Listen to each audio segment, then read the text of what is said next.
কি ভাবছো সখী? মাধব, আমি সবার ভালো করার চেষ্টা করি, কখনো কাউকে না বলি না, তবুও সেই মানুষগুলোই আমায় কষ্ট দেয়। কেন?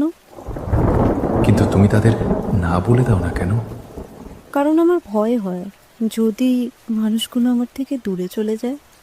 কিন্তু যখন তুমি ক্লান্ত হয়ে পড়ো, তখন কি কেউ তোমাকে একবারও জিজ্ঞেস করে যে তুমি ঠিক আছো কি না?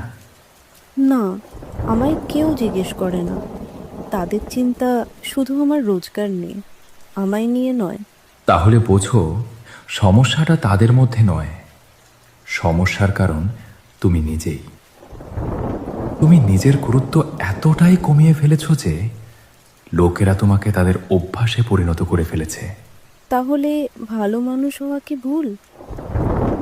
না, ভালো হওয়া কখনো ভুল নয়, কিন্তু তুমি যখন সবসময় সবার জন্য উপস্থিত থাকো, তখন মানুষ ভাবতে শুরু করে যে তোমার হয়তো কোনো ক্লান্তি নেই, তুমি কখনো ভেঙে পড়ো না। আর এই ভাবনা থেকেই তাদের কাছে তোমার আর কোনো বিশেষ গুরুত্ব থাকে না।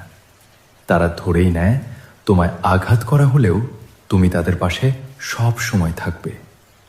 তাহলে আমার কি করা উচিত? ভালো মানুষ হওয়া ছেড়ে দিও না, তবে নিজের প্রতিও ভালো হতে শুরু করো। মনে রেখো, দুনিয়াকে খুশি করতে গিয়ে যদি তুমি নিজের থেকেই দূরে সরে যাও, তাহলে জিতে গিয়েও তুমি হেরে যাবে। চললাম সখী, মন খারাপ করে থেকো না।